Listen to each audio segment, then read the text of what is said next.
홀로코스트, 사막의 여우, 롬멜 장군. 4. 롬멜 원수는 10월 14일 히틀러가 보낸 2명의 나치 인사, 즉 비렐름 브루크도르프와 미하엘 비트만 2명의 장군을 만났다. 그들은 양자택일을 종용했다. 군사법정에서는 수모를 당할 것인지 아니면 자신들이 건네는 청산가리를 먹고 국장으로 성대의 장례식을 치른 후 국립묘지에 묻히겠느냐이다.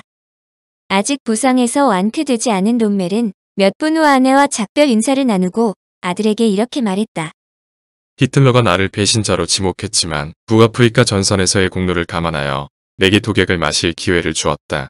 저들은 내게 독약을 전해주기 위해 히틀러가 보낸 사람들이다. 이 약은 3분 이내로 목숨을 앗아가는 독약이다. 만약 그들의 제의를 받아들인다면 성대한 국장으로 나의 죽음을 예우해주겠다고 했다. 롬멜은 아들에게 유언을 남긴 후 2명의 나치 장교와 함께 차에 올랐고 그의 집에서 약 500m가량 떨어진 작은 숲으로 간 뒤 차량 안에서 청산가리가 든 독배를 마셔 음독 자살로 일생을 마감한다. 그의 시체는 곧바로 울름의 군 병원으로 향했고 병원에서의 공식 발표사인은 서부 전선에서 근무 중 입은 부상 악화에 따른 심장마비라고 발표되었다.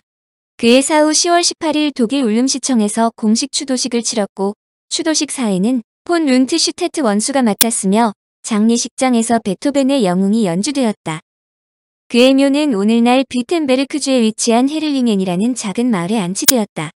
그런데 근래 색다른 자료가 발견되었다. 롬멜이 마음만 먹었으면 살 수 있는 기회가 있었다는 주장이다. 슈파이델 장군이 히틀러 암살 사건으로 체포되었을 때 롬멜은 히틀러에게 그를 변호하는 편지를 보냈다. 이 편지가 히틀러의 심기를 건드렸으며 총통이 제 정신이 아닌 것 같다는 말도 롬멜에게 평소 원한이 품고 있던 마르틴 보어만이 히틀러에게 전달했다. 그럼에도 히틀러는 롬멜을 총통부로 불렀다. 그에게 마지막 변명을 듣고 싶었다는 뜻이다. 그러나 롬멜은 히틀러의 호출에 응하지 않았고 며칠 후 게슈타포가 롬멜의 집에 들이닥친 것이다. 롬멜은 제2차 세계대전을 치룬 독일 장성들 가운데 가장 매력적인 인물 중 한 명이다. 나치 독일군의 영웅으로 비록 나치의 장군이었지만 그에 대한 평가에서 독일은 물론 당시 연합국의 처칠 수상 및 각국의 정치가 장군들도 인색하지 않다. 히틀러와 나치가 롬멜의 공개적인 처형을 두려워한 것은 충분히 이해가 되는 일이다. 사실 롬멜은 히틀러가 만든 신화적인 전쟁 영웅이다. 그런데 제3제국 즉 히틀러가 공을 들여 만든 전쟁 영웅이 히틀러의 반란을 꾀했다는 사실을 국민들이 알게 된다는 것은 히틀러의 치명상이 아닐 수 없다. 히틀러가 롬멜에게 가족의 안전보장 전쟁 영웅으로서의 예우를 갖춘 장례를 조건으로 청산가리를 마시라고 했고 롬멜은 이를 받아들였다. 히틀러의 후계자 데니츠 제독. 히틀러가 자살하면서 후계자로 지목한 사람은 그야말로 세계를 놀라게 했다. 그동안 히틀러 주위에서 후계자로 거론된 사람이 적지 않았는데 막상 히틀러가 지목한 사람은 제2차 세계대전 당시 독일의 전설 유보트 함대 사령관직을 맡다가 해군 총사령관이 된 데니츠 제독이기 때문이다. 데니츠 제독은 자신이 히틀러의 후계자로 지목된 것에 대해 의아하게 생각했다고 말했는데 추후 히틀러는 자신이 죽은 후 최후까지 독일군을 싸우게 할 사람으로 그를 지목했다는 것을 깨달았다고 수려했다.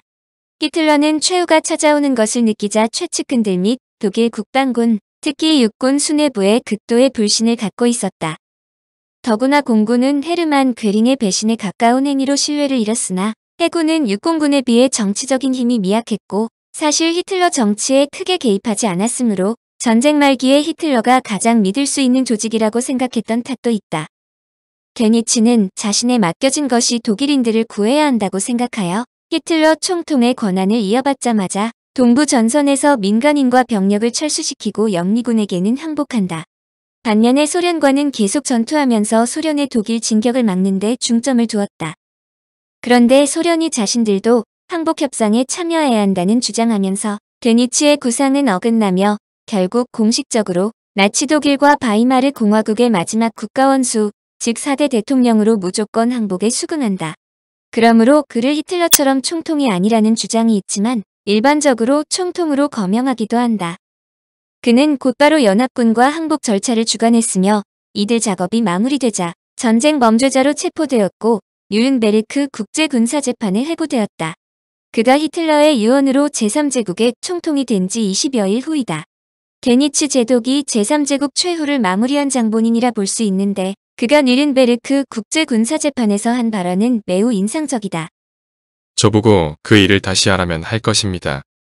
실제로 그는 한국 나이로 100살인 1980년에 죽을 때까지 자신이 한 일에 대해 절대 뉘우치지 않았다. 자신의 나라에 대한 충성을 저버린 군인은 적군에게도 비웃음거리로 전락한다는 것이 그의 지론이다.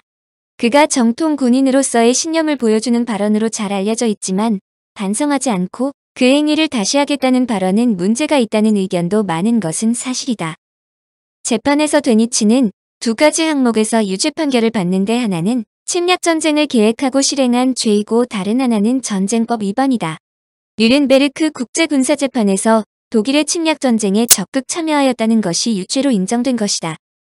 당초 반인륜적 범죄로도 기소될 예정으로 알려졌지만 홀로코스트엔 개입하지는 않았다고 판단되어 기소되지 않았다. 이중 침략전쟁을 계획하고 실행한 죄에 대해서는 상당한 논란이 벌어졌고 전쟁법 위반의 경우도 이의를 제기했지만 10년형을 선고받아 복역했고 1956년에 만기 출소했다. 특히 이 재판에서 소련의 주장이 반영되어 다른 주요 전범들과 함께 군복의 계급장 및 서훈 등을 강제 박탈당했다. 그런데 학자들의 생각은 다소 엉뚱하다. 제2차 세계대전이 끝나고 데니츠 제독을 비롯하여 수많은 제3제국 지도층들이 뉘른베르크 국제군사재판에서 재판을 받았는데 롬멜이 종전 때까지 살아있었다면 어떻게 되었느냐이다. 데니츠 제독 등과 롬멜 원수와는 여러 가지 면에서 다른 것은 사실이다. 그럼에도 불구하고 독일의 모든 지도자들을 부정하는 소련이 롬멜 원수에 면죄부를 주었을 리 없다고 말한다. 학자들은 롬멜 원수가 재판을 받았다면 그가 진정한 나치스 추종자인가를 철저하게 규명하려 했을 것으로 추정했다. 그와 히틀러와의 관계가 남다르기 때문이다. 그가 나치스와 무장 친위대에 대해 극히 싫어했다는 것은 잘 알려져 있고 특히 홀로코스트에 대해 정말로 분개했다고 하지만 개인적으로 히틀러와 상당한 친분을 쌓은 것은 사실이며 히틀러에 대해서만큼은 충성을 다했다는 것도 사실이다. 또한 그가 히틀러 총통의 경호실에 근무했고 실제로 그런 경력이 이후 그의 벼락 진급 등 출세 가도에 많은 도움이 된 것을 부정하기는 어렵다. 독일에서 히틀러가 독일 국민으로부터 절대적인 호응을 받은 것은 서민적인 풍모와 평민 출신이라는 점이다. 히틀러는 그동안 독일을 지배해왔던 기존의 지배 엘리트들과 달리 매우 서민적이었다. 그가 귀족이 아니었기 때문에 사병으로 군대에 입문하여 하사로 전역한 것이 바로 한 예인데 롬멜도 정통 귀족 출신이 아니므로 히틀러가 총애한 것은 사실이다. 그러나 그가 아프리카 전선에서 부하들의 생명을 구하기 위해 히틀러의 명령을 거부한 점, 유대인에 대한 학살 명령을 받아들이지 않은 점, 히틀러 암살 음모를 알면서도 게슈타포에 알리지 않은 점, 히틀러의 마지막 구원의 손길을 스스로 뿌리친 점으로 보아 롬멜이 갖고 있던 히틀러에 대한 환상은 오래전부터 깨진 것으로 보는 것이 옳은 지적이지만 그의 큰 틀은 히틀러에 대한 충성이 기본이다. 더불어 제3제국 초창기부터 그는 나치 신봉자는 아니지만 히틀러를 매우 유능한 지도자로 생각했던 것도 분명하다. 만약 뉘른베르크에서 그가 피고가 되었다면 재판의 결과가 만만치 않았을 것임을 유추할 수 있는 대목이다.